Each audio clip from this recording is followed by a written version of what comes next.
Random वो आते ना जब टॉप एक्टर्स ऑफ टेलीविजन ये सब लिस्ट आती, जब अपने आप को देखता हूँ ना तो मैंने आज तक ऐसा फैसला तो नहीं लिया कि अब मैं टीवी छोड़ ही दूंगा और उसके बाद सिर्फ और सिर्फ ऐसा कोई प्रोजेक्ट अब तक ना मेरे झोली में डाला गया है, ना उसकी अपॉर्चुनिटी आई गई है, ना मुझे। जिस एज पे, जिस कामयाबी पर आप हो इस वक्त, डू यू फील कि इसे और ज़्यादा बढ़ाना है, और डू यू फील थोड़ा और responsible in terms of acting की कुछ अच्छे प्रोजेक्ट चूज़ करूँ?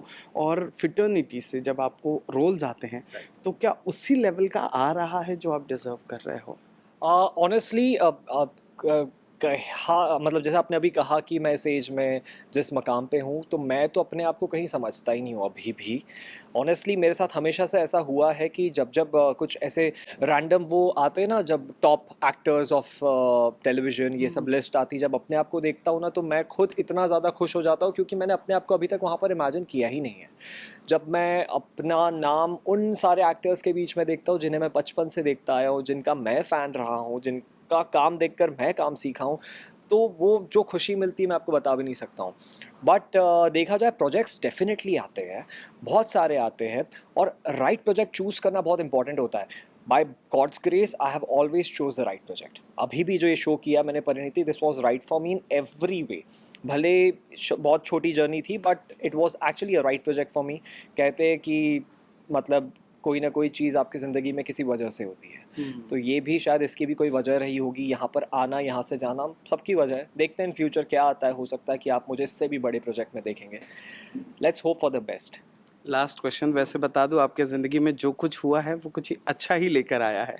अभी तक हिस्ट्री जो हमने देखी है उसके हिसाब से तो टीवी के सारे दिग्गज प्रोड्यूसर्स का आपने काम कर चुके हो, ठीक है? What's next? Are you planning to shift yourself from TV towards OTT? Because जो स्किल है, यू हैव एज अभी in your hand, you have the personality अभी in your hand, you know you can play grey and positive at the same time, and you can use your charm. तो कभी दिया है second thought कि अब थोड़ा TV से break लेकर ओटीटी की तरफ जाएं, या अप्रोच अभी क्या आ रहा है? Definitely I am open for all kind of projects. मैंने आज तक ऐसा फैसला तो नहीं लिया कि अब मैं टीवी छोड़ ही दूंगा और उसके बाद सिर्फ और सिर्फ वेब या फिर फिल्म्स में फोकस करूंगा। एज एन एक्टर, एक एक्टर का काम होता है बस अपना आर्ट दिखाते रहना और अपना प्रेजेंस हर जगह दिखाते रहना। That's what I believe in.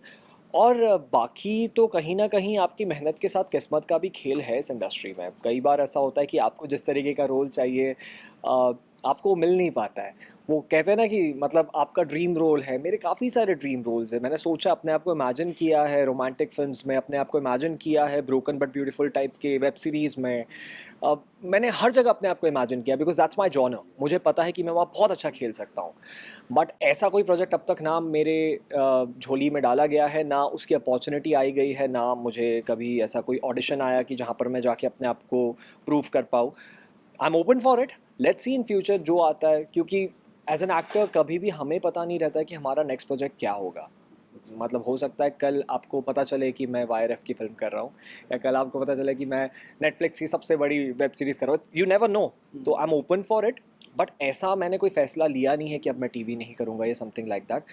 TV भी बहुत खूबसूरत मीडियम है। टीवी ने ही मुझे बनाया है, and I would want to stick to it for way way longer than what others think about.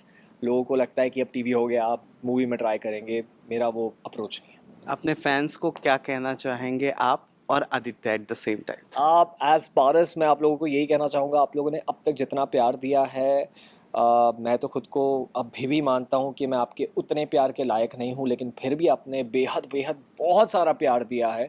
जब मैं आप लोगों के मैसेजेस, आप लोगों के एडिट्स और आप लोग जो भी मुझे भेजते हो, जब मैं देखता हूँ ना, तो literally I have tears in my eyes. बहुत इमोशनल इंसान हूँ अपनी लाइफ में। तो कहीं ना कहीं मुझे ये जो मुझे आप लोग का प्यार की जो दुआएं मिली हुई हैं भगवान से कि इतना सारा प्यार एक साथ मिल गया है, I am really blessed and thank you so much for it. Because ये मैटर करता है, सबसे ज़्यादा मैटर यही करता है। आप लोग हैं जो बनाते हैं सबको, और अगर आप चाहे हम ना रहे तो हम ना भी रहेंगे। यही है किस्मत, और यही एक्चुअली जर्नी होती है। एज आदित्य, मैं आप लोगों से ये कहना चाहूँगा कि जर्नी छोटी रही है लेकिन बहुत खूबसूरत रही है। मैंने पूरी कोशिश की है कि मैं अपना 100% दूँ आदित्य के कैरेक्टर में खुद को पिरोने के लिए। And I think I succeeded in that क्योंकि मैंने सोचा था आदित्य का कैरेक्टर बहुत अलग बनाऊंगा बाकी के जितने भी कैरेक्टर्स प्ले किए और उससे बहुत अलग था. जब मैंने खुद के भी एपिसोड्स देखे I was really happy with my own performance to be honest because थोड़ा अलग लगा है Aditya what I have played in last few years.